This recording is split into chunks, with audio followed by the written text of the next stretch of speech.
cuarto lugar está la psicología jurídica. Las personas que nos dedicamos a la psicología jurídica tenemos dentro de nuestras funciones la realización de pericias y evaluaciones psicológicas para los procesos judiciales.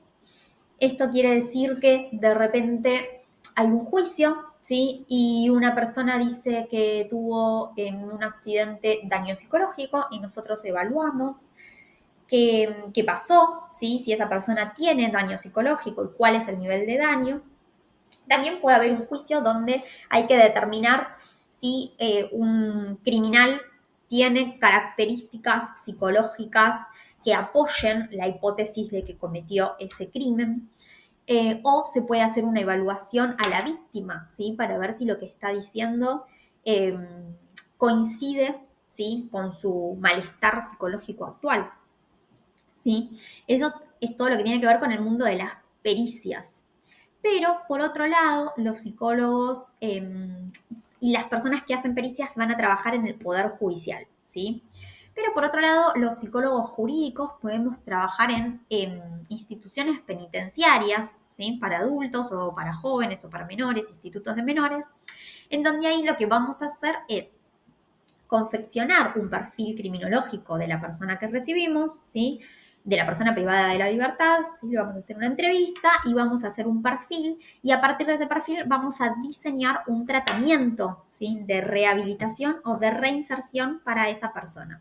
Ese tratamiento, esa medida, y lo vamos a ir evaluando cada 3 meses para ver si hay que modificar algo, si lo cumplió, si no lo cumplió, qué otros objetivos le podemos proponer. Una cosa muy importante que yo no estoy mencionando, pero que es común a todas las ramas que vimos hasta ahora y a las dos que que nos quedan por ver, es que en todas las ramas de la psicología, los profesionales también hacen, no todos por supuesto, pero digo, hay muchos que también hacen investigación. Van a ver que en todas las diapositivas dice investigación, porque claro, digo, alguien tiene que producir el conocimiento, ¿sí? En todas las ramas de la psicología estamos los profesionales que ejecutamos, ¿sí? El conocimiento que alguien produjo, ¿sí? Entonces, cada rama de la psicología tiene sus investigadores y sus investigadoras.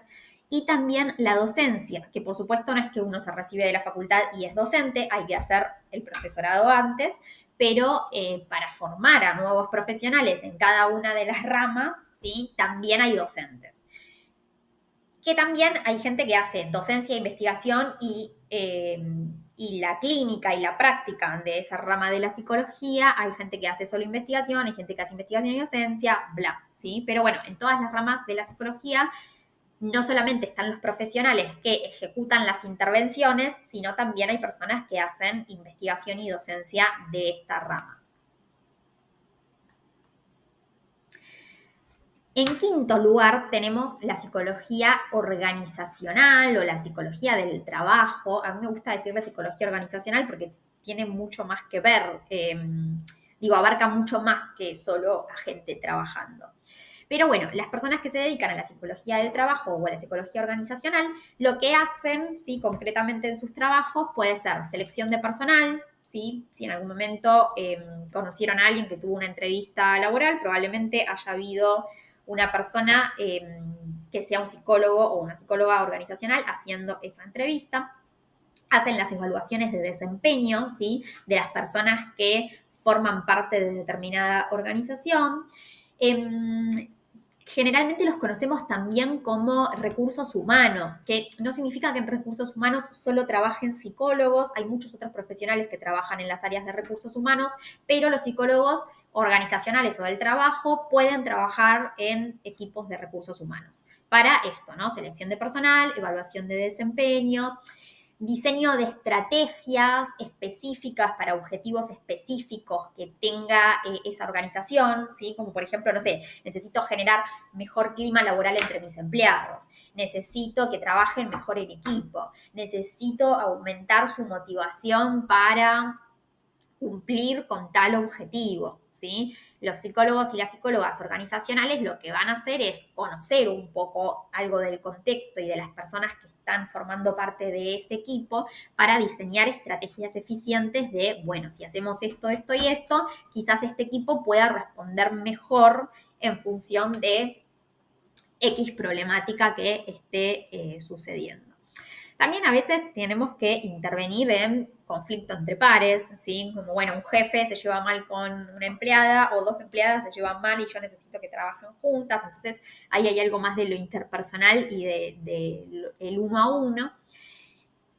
Pueden dar capacitaciones, ¿sí? Hay muchos, ahora también esto se le está poniendo mucho foco en las empresas, ¿sí? Como de que las personas de recursos humanos o los psicólogos organizacionales también puedan brindarle a los empleados o a los miembros de la organización herramientas y capacitaciones acerca de cómo cuidar la salud mental para prevenir el burnout, por ejemplo, que es como el síndrome del quemado en el trabajo, ¿sí? Y como mencionábamos antes, investigación, ¿sí? Siempre en todas las ramas hay gente que investiga. ¿En dónde puede trabajar un psicólogo organizacional? En cualquier organización, básicamente. Puede trabajar en una consultora privada y en ese caso están tercerizados, entonces las empresas contratan a estas consultoras privadas un asesor, ¿sí? O un grupo de asesores para venir a resolver en su empresa, ¿sí? Determinado conflicto o para venir a hacer en su empresa determinado proceso de selección de personal. Si hay empresas que toman gente todo el tiempo, entonces tienen su propio equipo de selección de personal, pero hay gente que no, hay empresas que no, entonces contratan, ¿sí? A otra empresa, ¿sí? A una consultora y les dice, che, necesito que me consigas 3 empleados para esto, que tengan estas características. Bueno, entonces pueden trabajar en estas consultoras privadas, pero también pueden trabajar en empresas, pueden trabajar en organismos gubernamentales también. Digo, yo puedo tener un municipio y dentro de mi municipio tener el área de recursos humanos, ¿sí? Para trabajar con los empleados de mi municipalidad, ¿sí? En cualquier tipo de institución puede trabajar un psicólogo organizacional. Y por último, tenemos a la psicología social y comunitaria o a los psicólogos y psicólogas comunitarios, comunitarias o sociales. Los psicólogos y las psicólogas sociales lo que van a hacer es estudiar cómo las personas interactúan entre sí y con la sociedad, ¿sí? O sea, ellos van a tener una mirada un poco más colectiva, ¿sí? No se van a enfocar tanto en lo individual, sino que van a ver un poco más el todo, ¿sí? Van a investigar temáticas más colectivas, como por ejemplo la influencia social, la conformidad, la discriminación, ¿sí?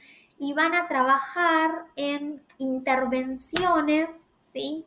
Que brinden algún tipo de solución a alguna problemática social, ¿sí? Por ejemplo, en un barrio determinado hay una gran problemática porque hay dos comunidades distintas que se discriminan entre sí y se pelean y entonces hay una guerra en el barrio entre estas dos comunidades. Bueno, los psicólogos sociales lo que pueden hacer es ir, acercarse, investigar un poco qué está pasando, ¿sí? Conocer en profundidad esa problemática y tratar de diseñar intervenciones, por ejemplo, para acercar a estas dos comunidades y que puedan hacer acuerdos, ¿sí?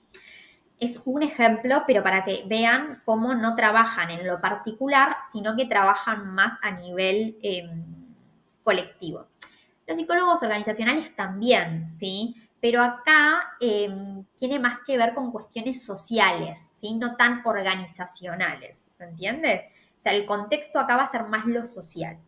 Un psicólogo social o un psicólogo comunitario puede trabajar en organismos gubernamentales, ¿sí? Puede trabajar en universidades y escuelas, ¿sí? Sobre todo cuando esas universidades y escuelas abordan ciertas problemáticas sociales y también puede trabajar en centros de salud, ¿sí? Sobre todo cuando esos centros de salud también abordan ciertas problemáticas sociales, ¿sí? Por ejemplo, yo conozco una persona que trabaja en un centro de salud en una zona de mucha vulnerabilidad, ¿sí? Y desde la psicología social lo que hace es impartir talleres en esta zona acerca de violencia de género y educación sexual. ¿sí? Entonces, el objetivo de esta psicóloga social es, por ejemplo, reducir el embarazo adolescente y reducir los casos de violencia doméstica que hay en este barrio, ¿sí? Entonces, las intervenciones no son tan del uno al uno como vimos al principio de la clase, sino que tienen más que ver con intervenciones comunitarias. Bien, hasta acá la clase teórica de hoy, ¿sí? Antes de terminar con el video, me gustaría que después de todo lo que vimos, podamos repetir este ejercicio de cerrar los ojos y pensar en un psicólogo o en una psicóloga trabajando. Probablemente siga apareciendo esta imagen del uno a uno y de la persona que sufre y la persona que contiene, y lógicamente va a seguir apareciendo porque es lo que más imaginamos, es lo que más nos muestran en los medios de comunicación, digo, es lo que aparece cuando googleamos la palabra psicólogo, psicóloga, lo que vemos en películas, en series, en programas, ¿sí?